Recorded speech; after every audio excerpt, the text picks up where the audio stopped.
Tavis, Smiley. That's Tevin Campbell with Quincy Jones. Always love that track. It sounds as good as ever. In this hour, two conversations as promised. On the B-side, Nate Kinsey, speaking of great music, the Tony, Emmy, and Grammy-nominated Juilliard-trained vocalist with a 5-octave range and fluency in 11 languages, talks about her latest single as Wonderful and previews her upcoming run as Dorothy Dandridge. We'll talk to Nate Kinsey on the backside of this hour. But speaking of Tevin and that beautiful track from Quincy Jones, a dialogue right now about the challenges that lie ahead this year for America's children with the Reverend Dr. Starsky Wilson, President and CEO of the Children's Defense Fund. Happy New Year, sir. How are you, brother? Happy New Year. It is good to be with you. Thank you for having me. It's great to hear your voice. I was saying to some people last night that for all the drama that we are enduring right now in this country and around the globe, and obviously you know what I'm talking about, the Venezuela stuff and everything else that we have been discussing all 3 hours yesterday, the first hour today. We just came out of a conversation talking about all these issues that we are trying politically, economically, and socially to navigate our way through. But that focus is all on the adults. As somebody said a long time ago, somebody's got to be the adult in the room. Well, there ain't no adults in the room in the White House right about now, but that's me. I ain't trying to make you political. My point simply is that so much of our conversation right now and our focus is all about the adults and the way that the adults are misbehaving. And, put another way, the hell that the rest of us adults are catching, whether our insurance premiums are going through the roof, or any number of other things I could put on the table for this conversation. My point is simply this, that we're focusing on the adults, but if you think it's difficult being an adult these days, try being a kid, which is my way of asking you what most concerns you about what's on the agenda for children this year. Yeah.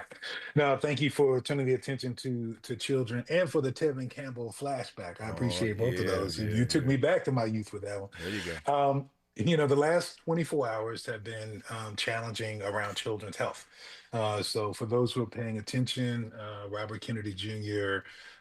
Decided to roll back the guidance on childhood vaccinations from the recommendations from the Centers for Disease Control and HHS, moving from 17 vaccinations across the board that are recommended for young people to 11. And there are basic things that are being rolled back, like not giving guidance to have flu vaccines or for RSV. If you've had a little one, especially in this season, cold and RSV has been difficult for young people.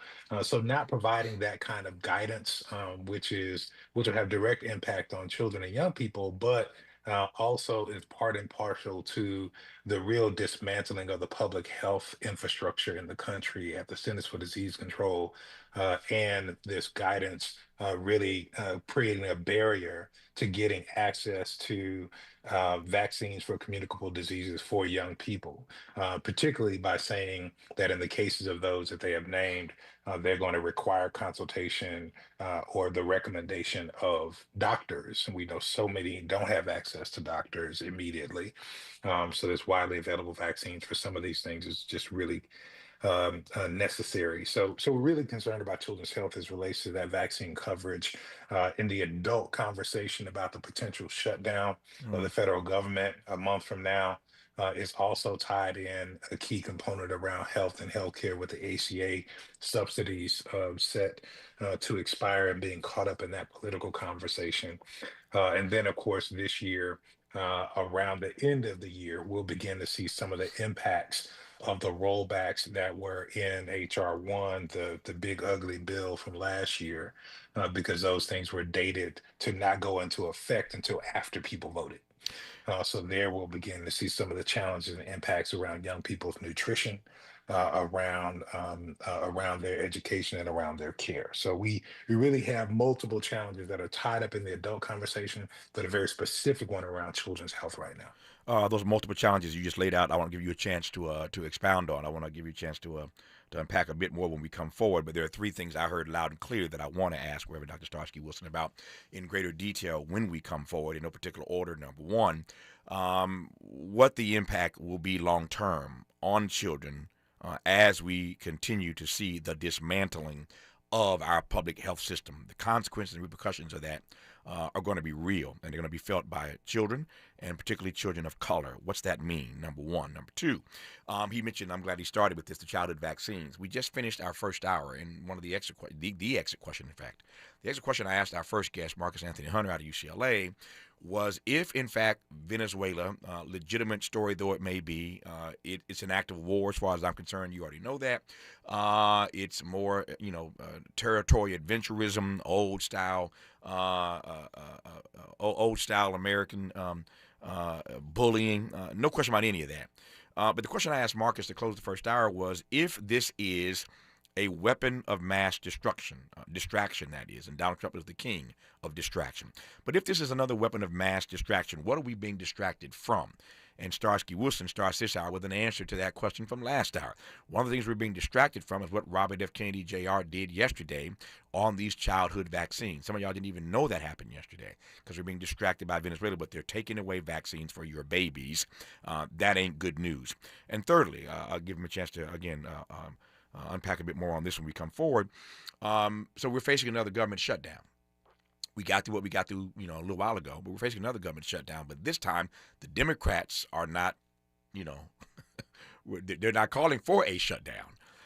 So the question is, how are Democrats going to move this time around? They're not going to do what they did the last time.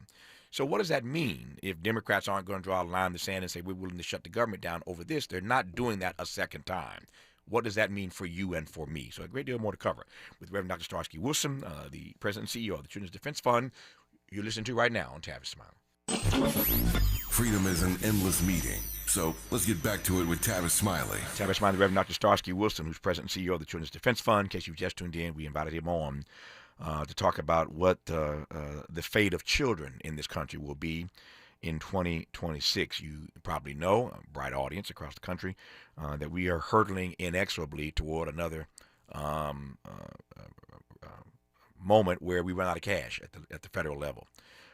So Democrats and Republicans, whatever, figured this out. Those Democrats who defected, they figured this out to get us a few more months down the road. Now here we are facing another moment where the government's going to run out of money unless something happens. But as I said earlier, Democrats, I can assure you, are not going to threaten shutdown this time. I was just talking to Miles, my board op, was asking me during the break, so what do they do, Tavis? I said, well, that's a good question. That's what Starsky and I are talking about. Because if you're not using the leverage of a government shutdown, then what are your options? You're outnumbered. So you either vote against it. If you vote against it, you still lose because, again, there are more Republicans than Democrats. And so what's already a bad hand that Democrats have been dealt gets worse because you don't have any leverage at this point. So let me start there, Reverend Dr. Starsky Wilson, since I'm there already. With this looming, government shutdown, or I shouldn't even call it a government shutdown. I keep saying the Democrats ain't going to do that. So with this moment where we're about to run out of cash again, what do Democrats do? What are their options? Yeah. Well, a couple of things. Number one, they do need to, and they sought last time to at least hold a conversation around healthcare in the context of the CR, the continuing resolution, and an extension to keep the government open. Uh, Affordability seems to be the talking point now. We're not Mm-hmm. sure yet how that translates into a policy or political strategy for them. And we share some of the same concerns for them as it relates to a shutdown. We recognize that we are in an environment where we're about our fourth straight year of record kind of declining spending on young people, with only about 8.5% of the total dollars invested in young people coming through.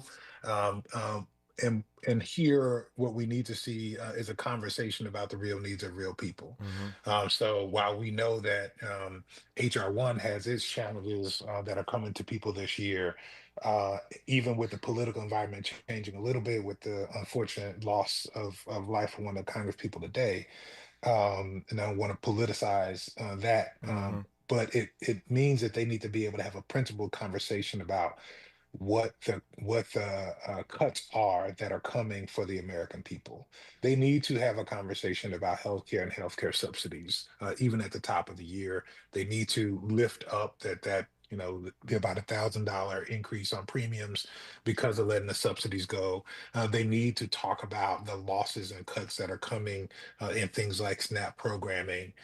So they, at the very least, need to frame a conversation for the rest of the year about how Hmm. SNAP and Head Start and healthcare coverage are impacted for the American people, even if they end up going along with some Yeah. budget negotiation and or compromise. Well, that's exactly what I told Miles. I said to him, so you don't have enough votes, so you end up ultimately losing.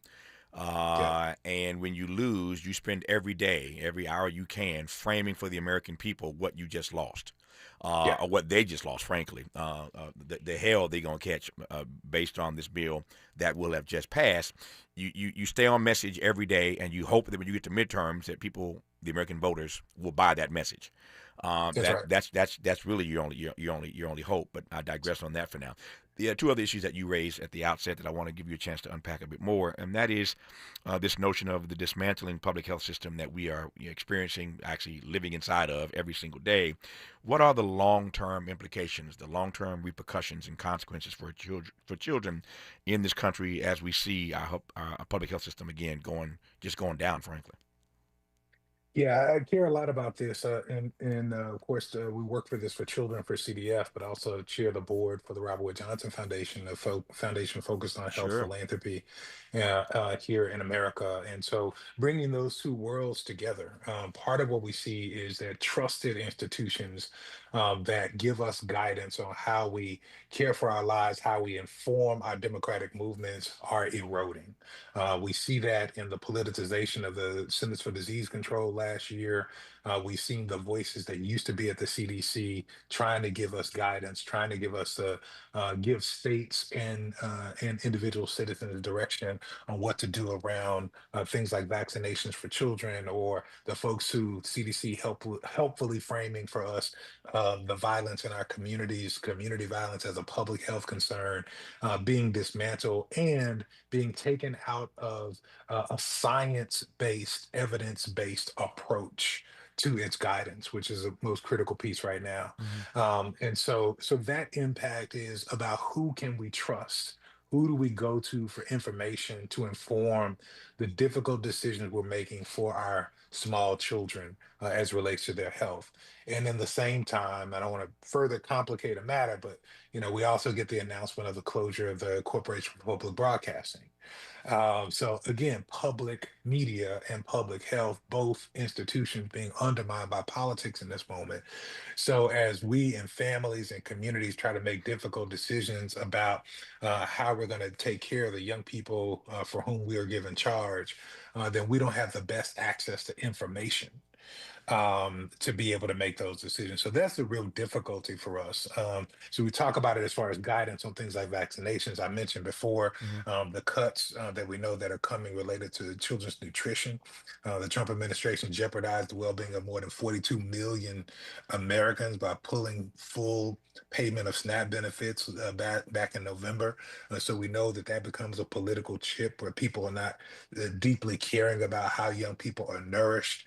And these, of course, kicked in here at the beginning of the new year. We look at things like Head Start and see that the Head Start Association says that there were 140 programs last year that did not receive federal funding. I put that into this conversation about health as well, because we know there's so many young people who live in economic insecurity receive their supports for nutrition through things like daily feeding programs, free and reduced lunch programs, and in programs like Head Start locations across the country. So we have a shrinking infrastructure for guidance and for care and for nurture of children in this country. And I say, part of what we've got to do as citizens is the same thing we just named that the Democrats have to do in this conversation about the government shutdown, is we have to frame these issues as relates to our values and how we care about our children, and make sure that everyone who comes by us this year in this midterm, I'll be political for a second, is I'm asking people to make this midterm conversation about their children. Hmm. So that's everything from The folks who are going to be coming around in this popular season to visit Black churches. We're coming up on King and Black History Month. Oh yeah. So we're gonna see a whole lot of people that we may not see for a while until they come back 6 weeks before the election in November. So make sure when they come on King Day and when they come through Black History Month and when they come back in the fall, that you're asking what they're doing about SNAP benefits, what they're doing about the CDC and healthcare guidance for our children, what they're going to be doing in a new administration to open a new window to be able to push back on some of these regressive policies that are set to kick in just after these fall elections this year. I got a question about messaging. I'll come back to that. To your point now about the midterms, I'll just put a pin that for a second. We'll get back to this messaging question I want to ask you. But first, let me just say this: it has always been my way, and she used to always giggle every time I would do this. Whenever I would see the founder of the Children's Defense Fund, Mary Wright Edelman, my longtime friend, I would literally always bow down on one knee. I would get down sometimes on two knees if I could get back up. Yeah. She's a good one to lay prostrate before. Yeah, that's exactly right. I would always do that whenever I saw Marion, and I did that in part because I loved her so dearly. Still, I mean, obviously, I love her dearly. I should say, she's Yeah. still here. I love her dearly, and I have great respect for her work. But I would always bow down, and I would tease her all the time because the work that you all do at CDF is, I would call righteous work. A lot of times, thankless work, and I say that because children are never at the top, never atop the agenda for anything in this country. We talk a lot. We talk a good game. Talk a lot of trash about children being our future.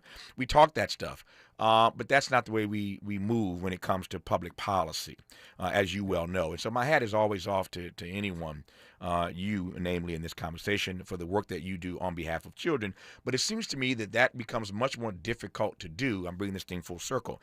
It seems that that work becomes more difficult to do, Starsky, when you're in a moment where there's so many other things that distract Americans from these issues that ought to matter to us with regard to our children. So again, that vaccine story yesterday, I saw that. I wanted to have you on, and I'm glad you're here to talk about it. But it just seems to me that there's so many things that are getting in the way, so many distractions that keep us from really wrestling with the plight of our children. My question, having said all that, is how you climb up the rough side of the mountain in that regard. A couple of ways. I think you're absolutely right about that.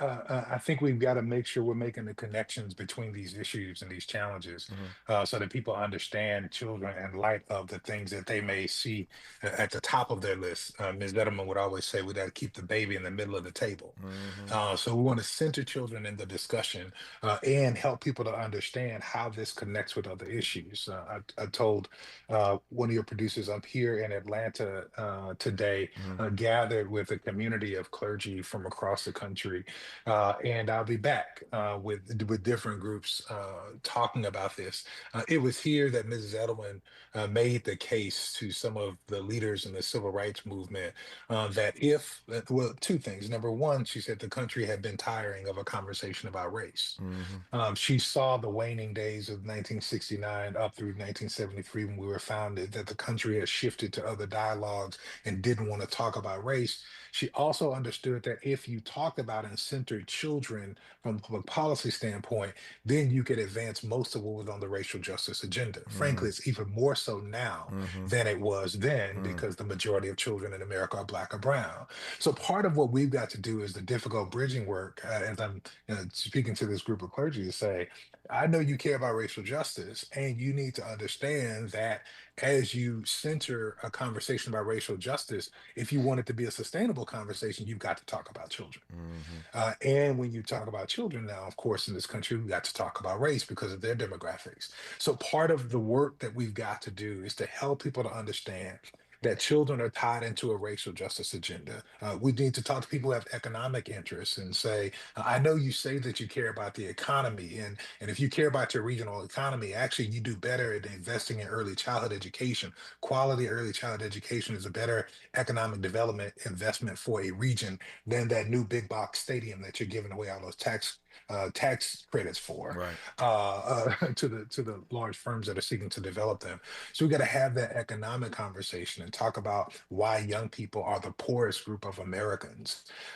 So this is our challenge from a bridging standpoint, Hmm. because children don't have their own lobbyists unless we choose to be their lobbyists. They don't have their own votes Yeah. unless we choose to vote on their behalf, and they don't have a voice in Congress unless we choose to make sure that we're going to be that voice. Yeah. Then we've got to bridge the conversation and make sure we're connecting with people who say they have racial justice interests, say they have economic justice interests, say they have regional interests, and make sure we're leaning into the dialogue with them. I got a tight 2 minutes left, and I want to yield the balance of my time, as they say in D.C., to the gentleman from the Children's Defense Fund, Reverend Dr. Starsky Wilson.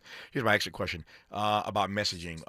You mentioned affordability. That's the message that Mondami ran on in New York City and won quite handily on that message. But there's a debate, I think, inside the Democratic Party about what messaging ought to sound like. When it comes to children, is there a particular wing of that party or a particular message? Let me put it another way. What advice would you offer to Democrats about their messaging around children between now and the midterms? Um, I think affordability is a concept. I think democracy is a concept. I think they've learned the lesson finally that democracy, while it is critically important, it is not something you lead with. I think, unfortunately, you may find that with affordability as well. You have to lead with the people, you have to lead with a particular group of people. And I can think of no better group of people to talk about than children. Americans connect with their own humanity through the stories of their youth. And I think we got to tell the story of how difficult it is for a grandchild in America of any stripe, of any color. The fact that someone's grandchild is more likely to be hungry than they are.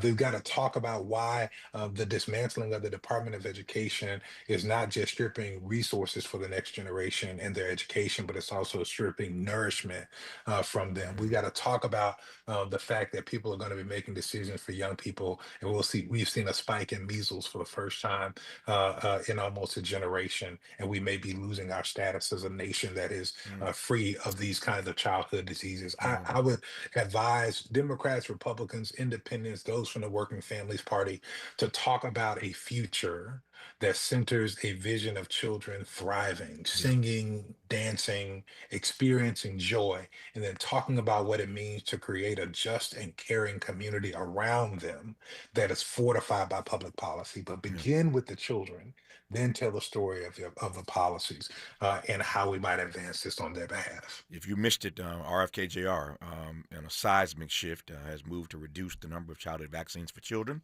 That's a real problem. That's why we started this conversation. If you didn't hear about it, Google it, read about it. That was the news yesterday. They got kind of drowned out by all the Venezuela stuff.